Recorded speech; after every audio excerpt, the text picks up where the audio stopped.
नमस्कार दोस्तों, स्वागत है आपके अपने YouTube चैनल संस्कृत अड्डा पर। दोस्तों, आज की जो वीडियो इसमें करने वाले हैं, आपका हरियाणा में जो टीचर एलिजिबिलिटी जो टेस्ट होगा मतलब स्टेट, तो आपके एग्ज़ाम के लिए महत्वपूर्ण क्वेश्चन आज की वीडियो में हम यहाँ पर लेकर आए हैं और आपके इस एग्ज़ाम के लिए महत्वपूर्ण हैं। और अगर आप इसके अलावा अन्य जो एग्ज़ाम है उसकी भी अगर आप जो है तैयारी कर रहे हैं तो ये क्वेश्चन आपके उस एग्ज़ाम के लिए भी महत्वपूर्ण रहेंगे।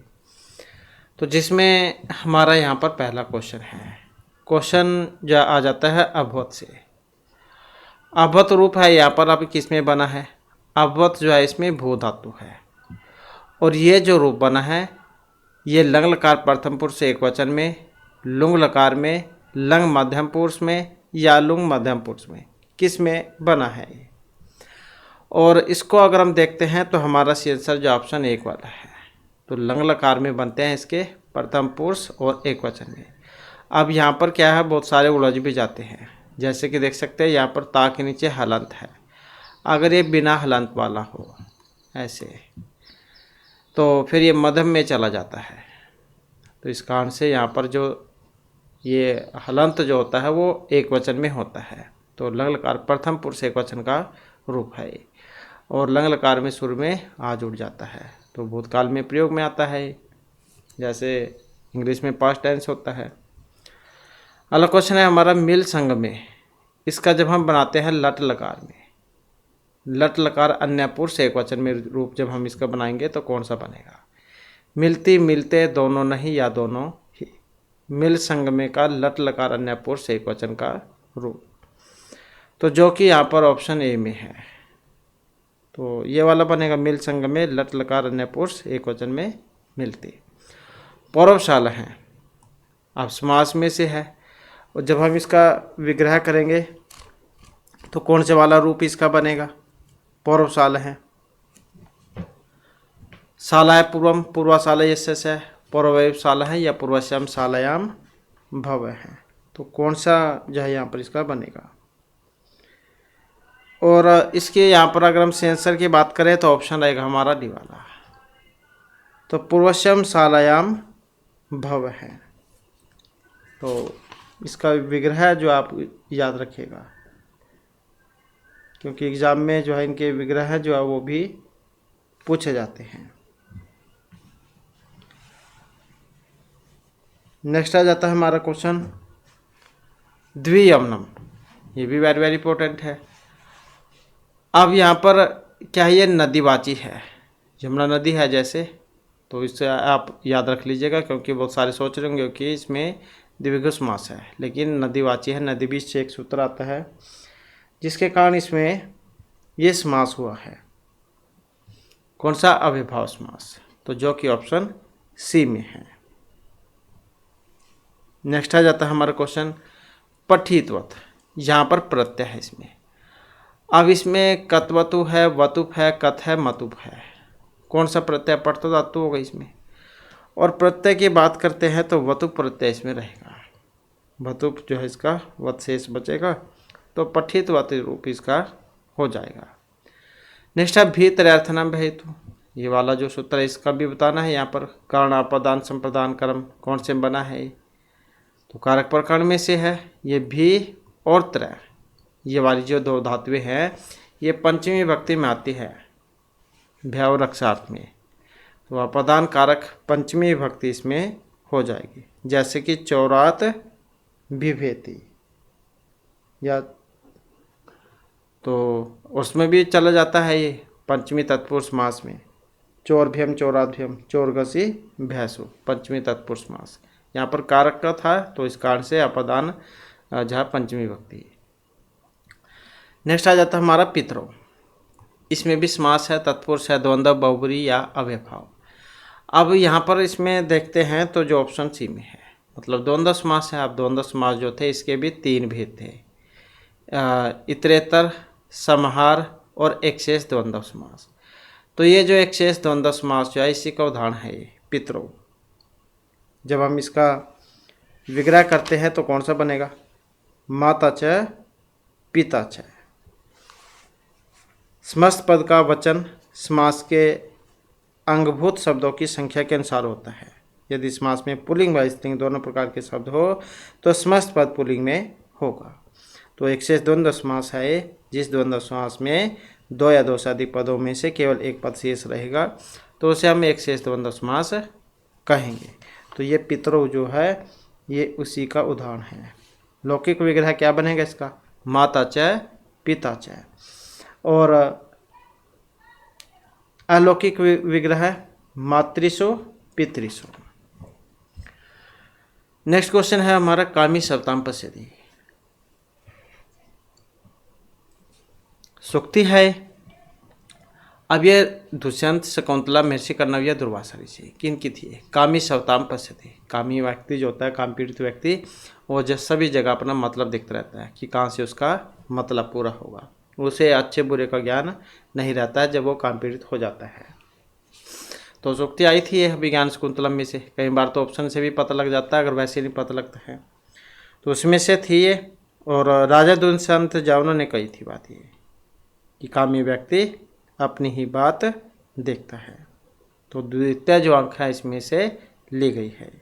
टोटल तो 7 थे इसमें, तो इसमें जो द्वितीय अंक है उसमें से है। नेक्स्ट है विक्रम उर्वशी। अब ये चंपू खंड त्रोटक नाटक क्या है, इसके बारे में भी आता है एग्जाम में क्वेश्चन। विक्रम उर्वशी या फिर किन की रचना है?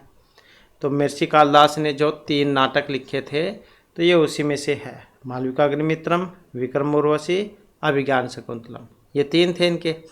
तो इसमें विक्रम उर्वशी जो है इसमें राजा पुरूरवा और उर्वशी उनकी प्रेम कथा थी इसमें। तो श्रृंगारस है इसमें। 5 अंक हैं इसमें। और क्या है ये? त्रोटक है। तो क्या हो जाएगा यहाँ पर? त्रोटक जो है ये हो जाएगा। तो नाटक के अंतर्गत आते हैं त्रोटक। तो एग्जाम में कई बार अगर यह पूछ लिया जाता है तो ये हो जाएगा। ये त्रोटक नामक उपरूपक है।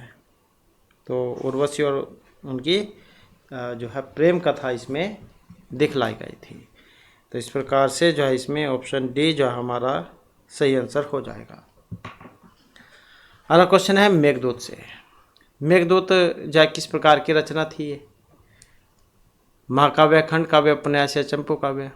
तो मेघदूत महर्षि कालिदास की रचना लघुत्रय में आती है और खंड काव्य है 2 भागों में है, पूर्वार्ध उत्तरार्ध में। तो पूर्वार्ध भाग में 63 श्लोक थे, उत्तरार्ध वाले में 52। तो 115 जो है इसमें श्लोक हैं। और मंदाक्रांता जो छंद है उसका प्रयोग इसमें हुआ था।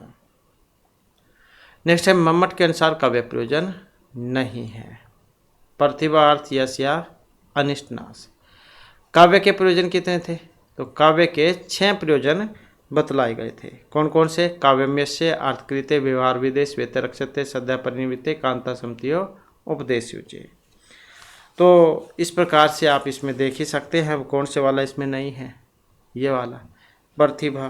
क्योंकि काव्यम यस्य, काव्य को करने से यश की प्राप्ति भी होती है, पैसे भी मिलते हैं, अर्थ भी प्राप्ति भी होती है, अच्छा व्यवहार भी सीखता है व्यक्ति, और अंगमंगल का नाश भी होता है, सद्या परिनिवृत्ति, और कांता समति उपदेश युचे।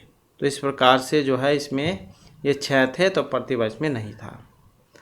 नेक्स्ट है अर्थ। सत्यार्थ भिन्न नाम वर्णनम से पुनः श्रुति। किस अलंकार से ये संबंधित है? मतलब यहाँ पर क्या है, ये लक्षण था। तो कौन से अलंकार का लक्षण है ये? यमक है, रूपक, अनुप्रास या उपमा। तो यमक अलंकार में आता है। सत्यार्थे पृथक अर्थाया स्वर व्यंजन सहते कर्मेण तेन इवृत्ति यमकम विनिगदते। ऐसी होता है यमक अलंकार। तो इस प्रकार से कौन से का था ये? यमक अलंकार का था ये। यमक अर्थात अर्थ होने पर, मतलब शब्द जो है एक जैसे 2 होंगे लेकिन दोनों का अर्थ जो है वो अलग अलग होता है, तो वहाँ पर होता है ये। नेक्स्ट है और अर्थालंकार में आता है ये, अगर एग्जाम में ये भी पूछ लिया जाए। नेक्स्ट है विज्ञान शकुंतलम में शकुंतला को श्राप दिया था वशिष्ठ, दुर्वासा, नारद या विश्वामित्र ने। शकुंतला को श्राप मिला था क्योंकि जब महर्षि दुर्वासा ऋषि उनके घर पर आते हैं तब उनका ध्यान जो है ऋषि की तरफ नहीं जाता है, और ये तो पहले ही क्रोधित स्वभाव के थे, तो इनको श्राप दे देते हैं कि तुम जिनके ख्याल में खोई हुई हो तुम उनको भूल जाओगी। तो फिर इनकी जो सखी थी प्रियमदा, वो दुर्वासा ऋषि को शांत करती है और फिर शाप मुक्ति का उपाय पूछती है। उसके बाद फिर दुर्वासा ऋषि कहते हैं कि अगर तुम उन्हें कोई पहचान की अंगूठी वगैरह दिखाओगे तो उसको सारी घटना याद आ जाएगी। तो इस प्रकार से जो दुर्वासा ऋषि जो थे, इन्होंने श्राप दिया था शकुंतला को। नेक्स्ट क्वेश्चन है हमारा, और कौन से में था? चौथे अंक में था। नेक्स्ट रहेगा, निम्नलिखित अवतरण में विशेषण है। अभी अतिशुद्ध स्वभाव अपि कृष्ण चरितम कर्म अपि हस्तित सकल भुवन तलम राजानम अधरक्षित। तो ये शूद्रक पुंडरीक वैशंपायन चंद्रपीड़। अब यहाँ से तो आप समझ ही गए होंगे ऑप्शन से कि कादम्बरी जा उसमें थे, जो कि मिर्षिबाण भट्ट की रचना है। तो यहाँ पर ये किन के बारे में था? राजा शूद्रक के बारे में। नेक्स्ट है शिशुपाल वध। इसके रचयिता कौन है? शुभंदु भट्टी भारवी महर्षि माघ।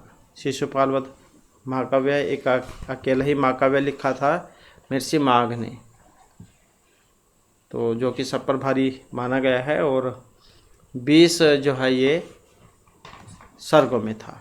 तो 20 सर्ग है इसमें, और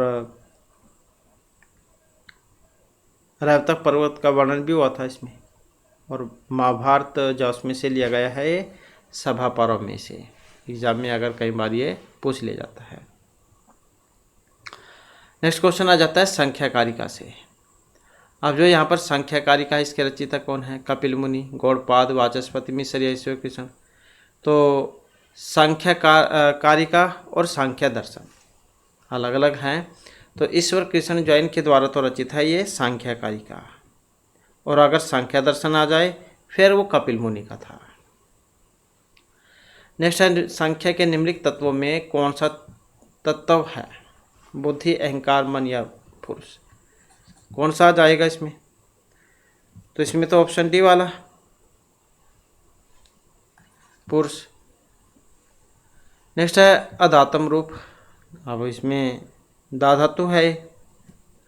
अब यह अधातम जब बनता है लुंग लकार में, लंग में, लुंग लंग कौन से में बनेगा? अधातम। अब अधातम जो बनता है तो ऑप्शन जो बी में है, मतलब लुंग लकार मध्यम पुरुष और जो द्विवचन है। तो एक बार धा धातु के रूप भी देख लेते हैं, क्योंकि महत्वपूर्ण है। अब इसके रूप दोनों में चलते हैं। अब ये परस्मय पद में भी आती है, और जो आत्मनेपद पद है उसमें भी बनते हैं। अब परस्मय पद में लट लकार में ददाती, दत्तः, ददती, ददासी, दत्ता, ददत, ददमी, ददामी, दद्वह, दद्मा है। और लिट लकार में दास्यति, दास्यतः, दास्यन्ति, दास्यसि, दास्यतः, दास्यत, दास्यामि, दास्यावह, दास्याम है। और जब हम लंग लकार में बनाएंगे पास्ट टेंस में, अदद्दात, अदद्दताम, अदद्दुः, अदद्दाह, अदद्दतम, अदत्, अदद्दाम, अदद्दौ, अदत्तम। और लोट लकार में ददातु, दत्ताम, ददतु, देहि, दत्तम, दत्त, दद्दानि, ददाव, ददाम। और विधिलिंग में दद्यात, दद्याताम, दद्युः, दद्याहा, दद्यातम, दद्यात, दद्याम, दद्याव, दद्याम। और ये आ जाता है लुंग लकार वाला, सामान्य भूतकाल में आता है, जैसे इंग्लिश में परफेक्ट टेंस होता है। तो अदात, अदाताम, अदुः, अदाह, अदातम, अदोक्षित, अदाम, अदाव, अदाम। तो यही था वो। इसके बाद है नेक्स्ट हमारा, यह आ जाता है लिट लकार में ददौ, ददात, ददौ, ददतुः, ददुः, ददित, ददतुः, दद, ददौ, दद्दिव, दद्दिव। और लिट लकार में दाता, दातारो, दातार हैं, दातासी, दातास्त हैं, दातास्त, दातास्मि, दातास्व हैं, दातास्मे हैं। और आश्रलिंग में देयात, देयास्तम, देयासुः, देयः, देयास्तम, देयासम, देयासम, देयासव, देयासम। और लुंग लकार में अदास्यत, अदास्यताम, अदास्यन, अदास्य हैं, अदास्यतम, अदास्यत, अदास्यम, अदास्याव, अदास्याम। अब लोग जो आपके ये आत्मनिपद वाली है, इसमें अलग होता है। तो इसमें कैसे बनेगा? लट लकार में दत्ते, ददाते, ददते, दत्से, ददाथे, दध्वे, ददे, ददवहे, ददमहे। लिट में दास्यते, दास्यते, दास्यन्ते, दास्यसे, दास्यथे, दास्यध्वे, दास्य, दास्यवहे, दास्यमहे। और जो लंग लकार है इसमें अददत, अदद्दताम, अददत, अदद्धाः, अदद्दथाम, अदध्वम, अदद्दी अदद वही अददमही। और लोट लकार आज्ञार्थ में होता है, जहाँ पर किसी को आज्ञा दी जाती है कि तुम ये काम करो। तो दत्ताम ददाताम दत्ताम, दत्सव दत्ताहम दध्वम, दद्दई दद्दवही दद्दामही। और विधिलिंग लकार में ददित दद्याताम ददीरन, ददिथाह दद्याथाम ददिध्वम, दद्या दद्दिवही दद्दिमही। और लुंग लकार में अदित अदिशताम अदिशत, अदिथाह अदिशथाम अदिध्वम, अदिशि अदिशवही अदिशमही। और लिट लकार में प्रोक्ष भूतकाल में ददे ददाते ददीरे ददीसे ददाते ददी धवे, ददे ददी वहे ददी महे। और लुट लकार में दाता दातारो दातार हैं, दाता से दातास्थे दाता धवे, दाता है दाता स्वहे दाता महे। और आश्रयलिंग में दासिष्ठ दास्यास्ताम दासीरन, दासिष्ठा दास्यास्ताम दासीध्वम, दासीय दासी वही दासी महे। लिंग लकार में हेतु हितमत में अदास्यत अदास्यताम अदास्यंत, अदास्यथा अदास्यथाम अदास्त्वम, अदास्य अदास्य वही अदास्य मही। तो ऐसे रूप जो है इसके चलते हैं। तो इस प्रकार से जो है ये लुंग लकार मध्यम पुरुष द्विवचन में बनता है। इसके बाद है प्रकृति से साक्षात उत्पन्न, अहंकार पंच महाभूतपंच तन्मात्रा या महत, कौन सा है? तो यहाँ पर ऑप्शन डी में जो है मतलब महत। नेक्स्ट है मैं पोल सिद्धांत में मैं पोल एक खंबा त्योहार ग्रह वृक्ष क्या था? तो इसका अर्थ जो है यहाँ पर क्या लिया गया था? तो इसके अर्थ की बात करते हैं तो ऑप्शन ए से था। तो इसका मतलब एक खंबे से था यहाँ पर। ग्रीम नियम, क्या ये ठीक लग रहा है आपको? अब ठीक नहीं है, क्योंकि क ख ग मतलब एक अगले में चले जाता था। एक क ख फिर यहाँ पर ग, ऐसे त थ द प फ ब। तो इस प्रकार से जो है चलता था ये, तो इस कारण से गलत हो गया इसमें। नेक्स्ट है समुद्रम, यहाँ पर इसमें समास है। अब समुद्रम में कौन सा समास है? कर्मधारिया है, अव्ययभाव है, बहुब्री है, या जो षष्ठी समास है षष्ठी तत्पुरुष, कौन से वाला है समुद्रम में? तो इसमें अव्ययभाव समास, तो शुरू में जहाँ पर अव्यय उपसर्ग आ जाता है तो अव्ययभाव जो समास है वो होता है इसमें। तो इसमें यही हो जाएगा फिर सुमद्रम, मदरा नाम समृद्धि ही। तो इसमें जो समृद्धि अर्थ में जो है यहाँ पर अव्ययभाव जो समास है ये हुआ था। नेक्स्ट है पीताम्बरम। अब यहाँ पर इसमें कर्मधारय भी होता है और साथ में जो बहुब्री ही है, तो दोनों ही हो जाते हैं इसमें। नेक्स्ट आ जाता है क्वेश्चन हमारा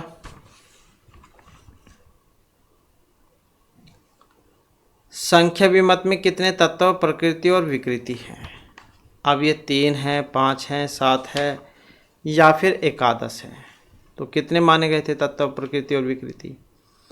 तो इनके अनुसार जो माने गए थे, वैसे तो संख्या दर्शन में 25 जो तत्व हैं उसको माना गया था। तो इसमें कितने हैं? 7 माने गए थे इसमें। नेक्स्ट है हमारा क्वेश्चन संख्या मत अनुसार यहाँ पर अव्यक्त है, पुरुष है, ईश्वर है, प्रकृति है या कोई सा भी नहीं है। तो संख्या जो उसके अनुसार अव्यक्त क्या है? तो इनके अनुसार जो प्रकृति है इसको माना गया है। नेक्स्ट है संख्या दर्शन अनुसार प्रकाश से संबंधित है, रजोगुण, प्रधान, सत्वगुण या कोई सा भी नहीं। तो संख्या दर्शन के अनुसार प्रकाश से संबंधित है। अब गुण जो होते हैं वो 3 होते हैं, सत्व, रज और तमोगुण, ये होते हैं 3 गुण। तो संख्या के अनुसार सत्वगुण जो होता है वो लघु प्रकाशक और आनंददायक माना गया है। प्रकाश का प्रतीक है ये, और प्रकाश से संबंधित हो जाएगा ये वाला। हल्का होता है इसलिए ऊपर की ओर गमन करने वाला है। नेक्स्ट आ जाता है क्वेश्चन, वेदांत सार में वेदांत के किस मत का निरूपण हुआ था? शुद्ध अद्वैत, अद्वैत, विशिष्ट अद्वैतवाद या अद्वैता अद्वैतवाद। तो इसमें जो हुआ था, जो कि ऑप्शन बी में है, मतलब अद्वैतवाद के बारे में बतलाया गया था इसमें। और कौन है इसके प्रतिस्थापक आचार्य? शंकराचार्य है। नेक्स्ट है, वेदांत सार के अनुसार सृष्टि क्रम में पंचभूतों की उत्पत्ति का क्रम। तो इनकी उत्पत्ति का क्रम कौन सा है? ये वाला, आकाश, वायु, तेज, जल, पृथ्वी। आकाश माया से उत्पन्न होता है, वायु आकाश से उत्पन्न होती है, अग्नि वायु से उत्पन्न होती है, जल अग्नि से उत्पन्न होता है। तो आकाश, वायु, अग्नि, जल, पृथ्वी।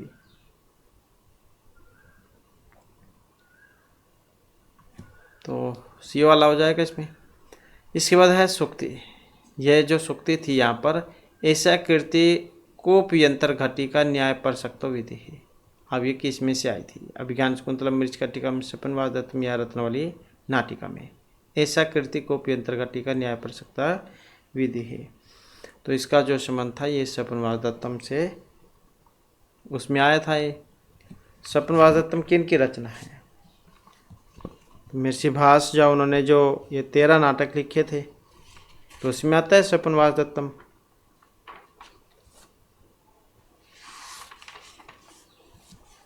नेक्स्ट है मृच्छकटिकम। अब ये जो मृच्छकटिकम है, इसके नायक कौन है? अब किन की रचना है मृच्छकटिकम? तो महर्षि जो शूद्रक है उनकी रचना है। ये मिट्टी गाड़ी वाली एक घटना होती है अंक 6 में, तो उसके ऊपर नाम था ये। और रूपक का दूसरा भेद है परकाणी, 10 अंक हैं इसमें। तो इसमें नायक कौन थे? सकाल, संवाहक, दुर्योधन या चारुदत्त। तो दरिद्र चारुदत्त है इसमें। तो ऑप्शन कौन सा हो जाएगा? डी वाला सही आंसर हो जाएगा इसमें।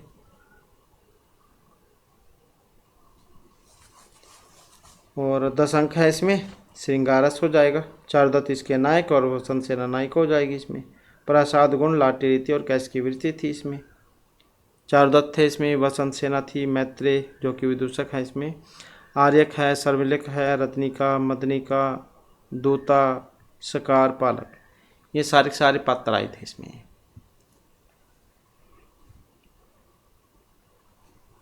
नेक्स्ट क्वेश्चन है, मृच्छकटिकम की कथा किसमें संयोजित है? उद्योत, अंक, सर्ग या उच्छ्वास में। तो जैसे कि अभी हमने आपको बतलाई है, मृच्छकटिक जो अंकों में है, जिनकी संख्या 10 है। जो महाकाव्य होता है वो होता है सर्गों में, क्योंकि ये तो नाटक है, नाटक अंकों में होता है। कम से कम 5, अधिक से अधिक 10 अंक होते हैं नाटक में। इसके बाद अपरितो साधु विदुषम न साधु मन्य प्रयोगी विज्ञानम। तो शिक्षितानम आत्मन्य अप्रत्यम चेतनम। मतलब ये जो पंक्ति है यहाँ पर, ये ली गई है उत्तरामचरित में से, अभिज्ञान शकुंतलम में से, किरातार्जुनी में, या फिर शिशुपालवतम। तो किस में से ली गई है ये?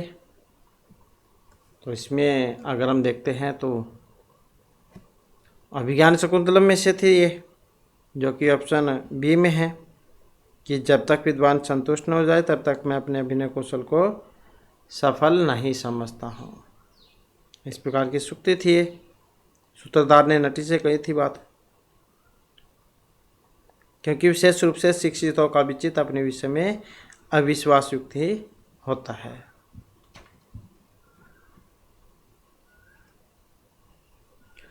इसके बाद है धीवर प्रसंग। अभिज्ञान शकुंतलम के किस अंक में है? या कैसे भी आ जाता है, कहाँ से लिया गया है और किसके बारे में है, जब एग्जाम को ज़्यादा मुश्किल बनाना हो।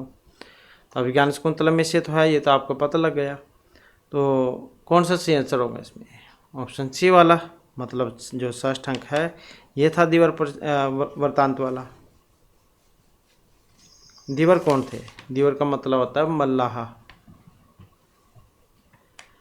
इसके बाद है अविशर्मा एवं लोकतंत्र अधिकार, ये सूक्ति आई थी, उस उक्ति का संबंध बताना है। मुद्राक्षस मृच्छका टीका में अभिज्ञान शाकुंतलम या किसी से में भी नहीं ली गई है। अविशर्मा एवं लोकतंत्र अधिकार है, तो ये था अभिज्ञान शाकुंतलम में।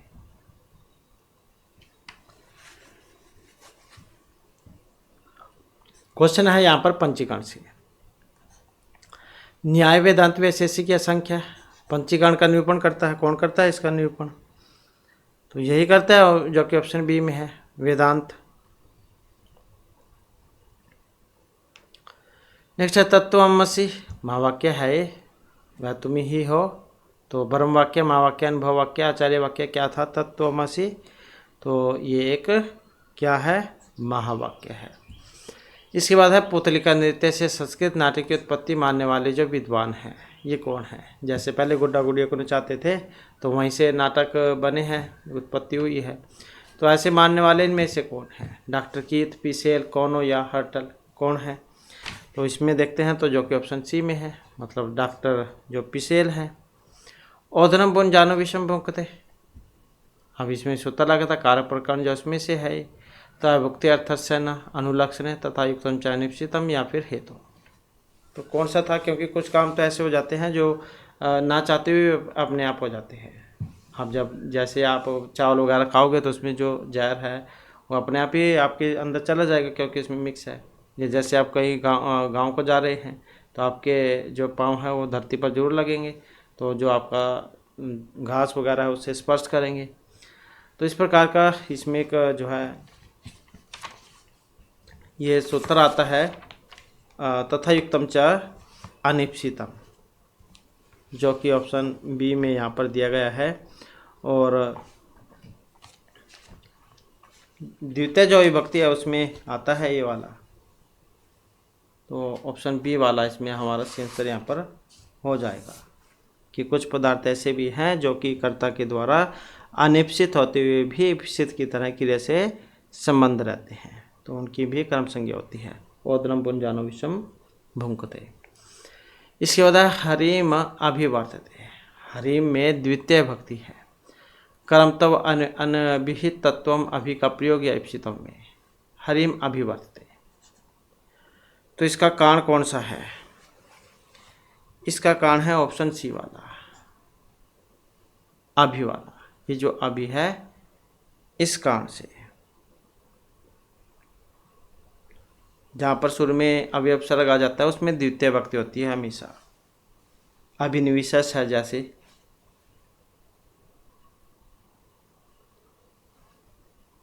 तो अभि और न्यू उपसर्ग जब एक साथ विष धातु के पहले होंगे तब विष का आधार कर्म कारक हो जाएगा सन्मार्गम अभिनिविष्टे।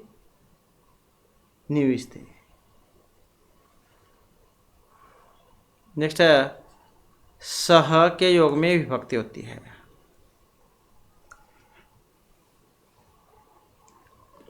तो इसमें भी एक सूत्र आता है सह साकम सार्धम समम, सहयुक्त प्रधानम वाला, जिसके योग में तृतीय भक्ति होती है। तो सह साकम सार्धम समम, ये इन शब्दों का आप याद रखिए जहाँ पर भी होंगे, तो तृतीय जो विभक्ति है उसका प्रयोग जो इसमें होगा, तो सहयुक्त अप्रधान। जैसे कि शिष्य है गुरुणा सविद्यालयम गस्ती, या राम है जानकी साकम गस्ती, मतलब सात अर्थ में होता है तृतीय भक्ति। अगला क्वेश्चन है रूपकों में स्त्रियों की भाषा कौन सी होती है? महत्वपूर्ण क्वेश्चन है। संस्कृत प्राकृत दोनों या शोर से नहीं, तो रूपकों में जो स्त्री है उनकी भाषा होती है, तो कौन सी वाली होती है उनकी भाषा? प्राकृत होती है। नेक्स्ट है इनमें से किसने किनके मतानुसार संस्कृत गद्य काव्य के अंतर्गत प्रबंध, कल्पनार्थ और आख्यात और प्रबंधार्थ इनका विभाजन हुआ है? अब ये पतंजलि है, भर्तृहरि है, दंडी या वामन, कौन सा जो इसमें सही है हमारा? तो कौन से वाला हो सकता है सही? ऑप्शन सी वाला, मिर्ची, दंडी। नेक्स्ट तर्क भाषा के अनुसार कांड थे। अब कितने कांड थे? 3, 4, 5, 6, कितने हो सकते हैं कांड? तो कान का क्वेश्चन है ये, हमने पहले कराया था। अगर आप पढ़ना चाहते हैं तो पुराने वाली वीडियो में आपको मिल जाएगा। कान के नाम से है, कान किसे कहते हैं। तो कारण जो वो 3 होते हैं, समवायी, असमवायी और नियमित कान। इसके बाद क्वेश्चन है हमारा,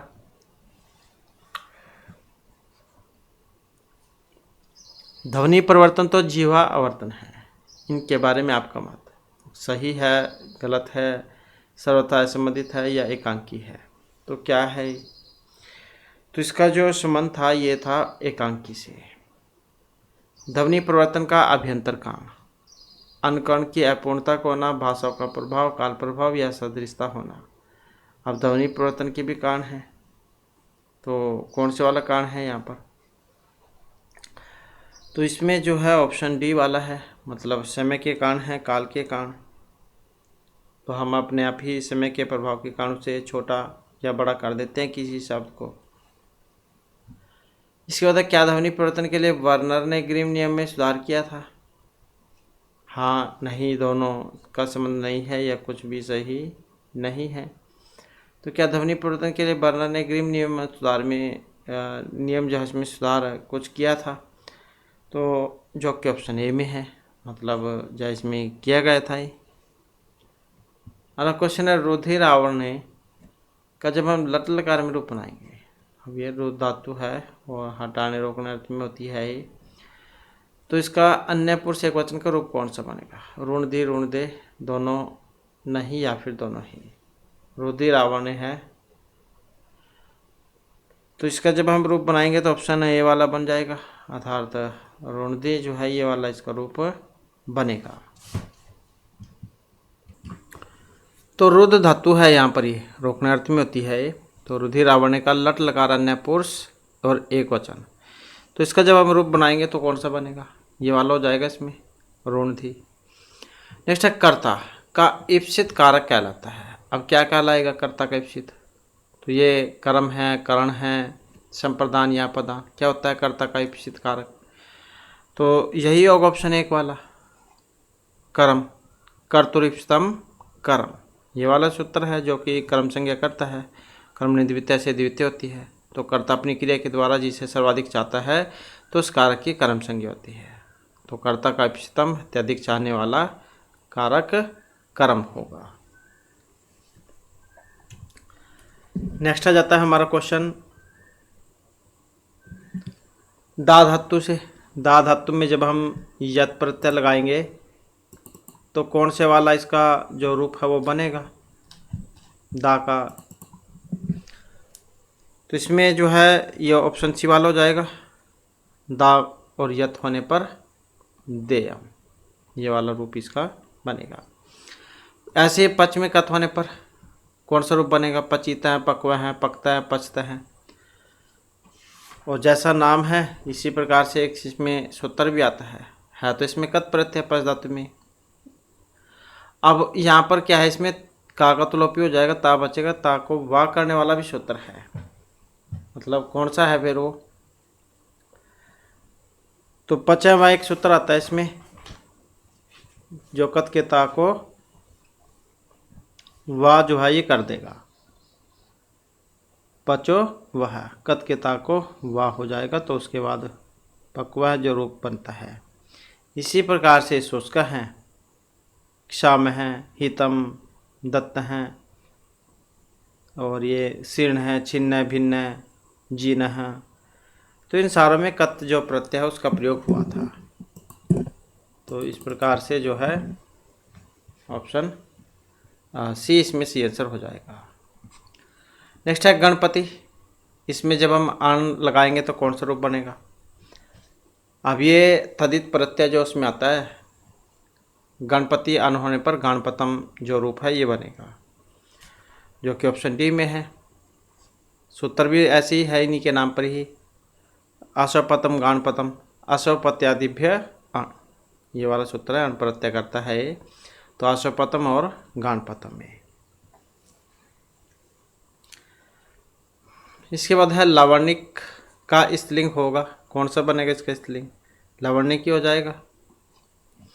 लौकिका नामी साधुनामर्थम वागानुवर्तते ऋषिना पुण्य धना वाचम अर्थ अनुधावती। तो श्लोक जो है ये अभिज्ञान शकुंतलम शिशुपालवधम उत्तरामचरित रघुवंश महाकाव्य, तो किस में से था ये? तो लौकिका नाम पहले आपने देखा भी होगा, प्राचीन ऋषि या तो जो कुछ वे कह देते थे सारी घटना जो है वो उन्हीं के अनुसार होती थी। तो जैसे अभिज्ञान शकुंतला में लगा लो, अब इसमें जैसे ये शकुंतला को श्राप दे देते हैं कि तुम जिनके ख्यालों में खोई हुई हो तुम उनको भूल जाओगे। तो जितनी भी थी सारी घटना वो वैसी ही होती है। तो पहले जो ऋषि कह देते थे सारी घटना वैसी होती थी। तो यही इसमें कहा गया है। आज वाले तो अलग हैं, तो उनके विपरीत है, जो कोई कहते हैं उसके विपरीत होता है सब कुछ। तो इस प्रकार का ये जो श्लोक था यह किस में था? उत्तरामचरित में, जो कि ऑप्शन सी में है। प्रथम अंक में से है 10वें श्लोक में से। इसके बाद कस्यात्यंतम सुखम उपनता दुखम एकांतता व नीचे गस्ती उपरिचा दशा चक्कर में कर्मेण। तो ऐसे जैसे एक साइकिल का पहिया होता है, घूमता रहता है कभी ऊपर कभी नीचे, तो ऐसे व्यक्ति का जो जीवन है उसमें सुख दुख आते जाते रहते हैं, कभी सुख है तो कभी दुख है। इस प्रकार का श्लोक था, उसके अंदर से सुक्ति है यहाँ पर ये ली गई। तो इसका अर्थ क्या था यहाँ पर? सुख दुख जो होते हैं वो परिवर्तनशील है। आज जीवन में दुख है तो कल सुख भी जरूर होंगे। इसके बाद है बाण का समय। ऋषि जो बाणभट्ट है उनका सप्तम षष्ठी चतुर्थ अष्टम शताब्दी कौन सा समय है जिनका माना गया है? क्योंकि जो ये महर्षि बाणभट्ट थे राजा हर्षवर्धन के दरबारी कवि थे, तो उन्हीं से जो इनका समय लगाया जाता है।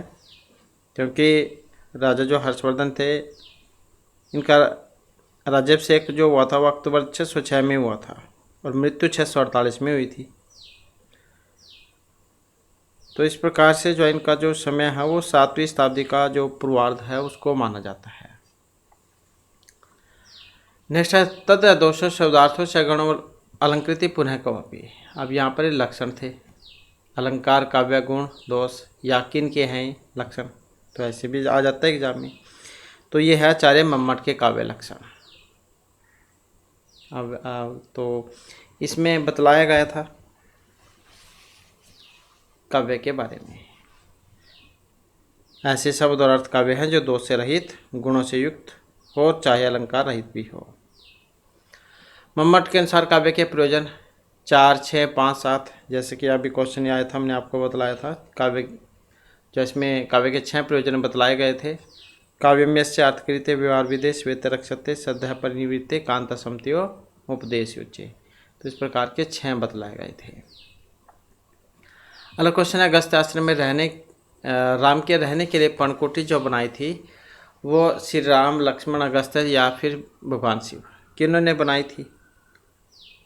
तो लक्ष्मण ने बनाई थी। इसके बाद आ जाता है कादम्बरी। आख्यायिका है, प्रकरण है, कथा या ऐतिहासिक काव्य है। क्या है कादम्बरी?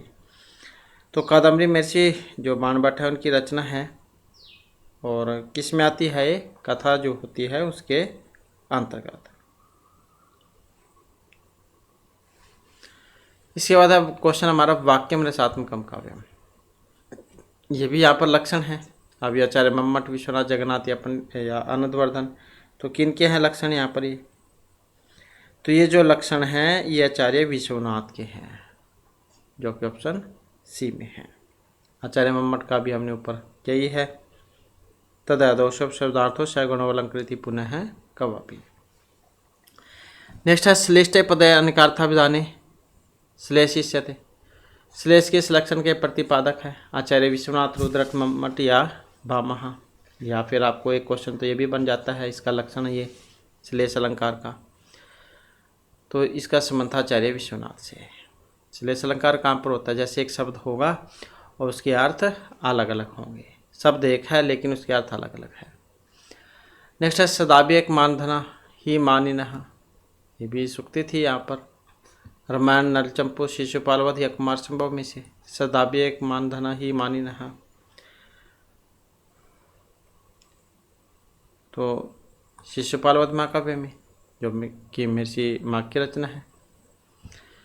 इसके बाद सूजना खलु भृत्य अनुकंपक है, स्वामी निर्धन का पिशोपते, पिशुन पुनः द्रव्य गर्भिता दुष्करा खलु परिणाम दारुणा। इस श्लोक के ग्रंथ और उसके जो कवि हैं ये कौन है? तो इनका जो संबंध है तो ये रहेगा महर्षि भारतीय के द्वारा जो रचित नीति शतकम, तो उसमें से है। तो इस प्रकार से जो हमारी क्लास और महत्वपूर्ण क्वेश्चन थे, नेक्स्ट वीडियो की इसमें आपके लिए नए जो महत्वपूर्ण क्वेश्चन हम लेकर आएंगे। और हमारे साथ अंत बनाने के लिए धन्यवाद।